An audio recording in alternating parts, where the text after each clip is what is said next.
Hello my dear students, welcome to Eshwari channel. This is your Eshwari ma'am. Students, in this video we are going to learn about E1 reaction. So meaning of E1 is unimolecular elimination reaction. Unimolecular elimination reaction. One is unimolecular, one meaning is unimolecular, E is elimination and reaction, unimolecular elimination reaction. So let us study about E1 reaction. So we are studying E1 reaction for alkyl halide. Consider alkyl halide RCH3X. So students, here this is called as halogen, X is called as halogen. So halogen is connected to this carbon. This carbon is called as alpha carbon. And next carbon is called as beta carbon. So here the condition for E1 reaction is beta carbon should contain at least one hydrogen atom, or else elimination reaction will not take place. So the condition is beta carbon should contain at least one hydrogen atom. So here this is beta carbon and it contains 3 hydrogen atoms. So E1 reaction is a two-step reaction. So in the first step, what happens is this halogen will leave as X minus. So X minus will be eliminated, and this step is called as RDS, that is rate determining step, and it is the slowest step. You know that rate determining step will be always the slowest step. So now intermediate is formed, that is RCHC. Here you have CH3, this I will write it as CH2 and 1 hydrogen down. So out of 3 hydrogen, 1 I have written down, and here since X minus is eliminated, so this carbon will get a positive charge. So a carbocation is formed as the intermediate. So C plus carbocation intermediate is formed. Intermediate is formed. So now second step is the fast step. So in this fast step, what happens is, if we are here, we need for E1 reaction, we need to use weak base. So weak base will attack carbocation. So here weak base we will be using as alcohol. So methyl alcohol, when we are using as weak base, so what happens is this will remove proton. Proton will be removed and this bond will shift here. So as a result, the product what you will get is RCH double bond CH2. Alkene will be formed. So this is called as E1 reaction. So E1 reaction is a two-step reaction. In the first step, it is a rate determining step and it is slowest step. So what happens is halogen will be removed and carbocation will be formed. This is the reaction intermediate. And in the second step, we are introducing weak base. Here it is methyl alcohol.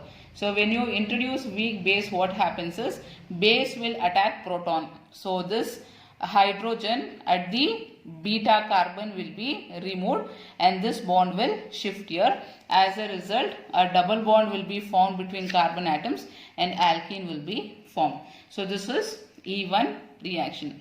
So students, here only one alkene can be formed.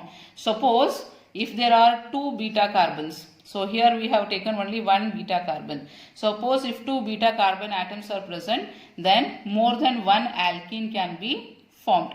So let me take another example. So here CH3, CH2, CH, CH3, Br. So now halogen is connected to this carbon. This carbon is called as alpha carbon. Next carbon is called as beta carbon. Here also the next carbon is called as beta carbon. So there are 2 beta carbons and that beta carbon is having hydrogen atom here. So even this beta carbon is having hydrogen. So now what is the possibility of forming alkene? So in the first step what happens is halogen leaves. So CH3, CH2, CH, CH3, a plus sign, a carbocation is formed. So in the second step what happens is a weak base will attack beta proton, the proton which is present on the beta carbon. So now students, suppose if we are using weak base here, so we are using weak base. So now what happens is, from here out of 3 hydrogen atom, 1 hydrogen atom can be removed and a double bond will be formed here. So now the product what you will be getting is CH3, CH2, CH, a double bond is formed between these 2 carbon atoms. So double bond CH2. So this is one product. Suppose if this hydrogen atom is removed, out of 2 hydrogen, if 1 hydrogen atom is removed, a double bond is formed between these 2 carbon atoms. So you will be getting CH3, CH, double bond CH, CH3. So this is the product. So out of this 2 product, so 2 alkenes are formed. So out of this 2 product, one will be a major product and one will be a minor product.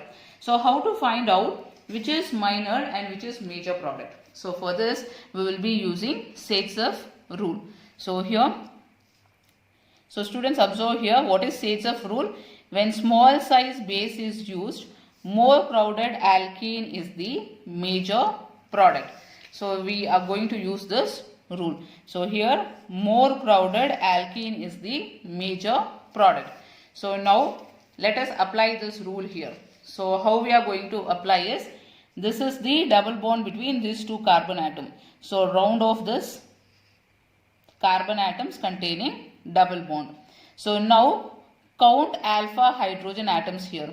So here this is the alpha carbon containing 2 hydrogens. So here 2 alpha hydrogens are present in this alkene, and here round off this carbon containing double bond. So next carbon is called as alpha carbon, and the hydrogens are called as alpha hydrogens. So here 3 alpha hydrogens and here 3 alpha hydrogens. So 3 plus 3 is 6. Total 6 alpha hydrogen atoms are present. So always more number of alpha hydrogens are present, then that compound we call it as major product. So this will be the major product.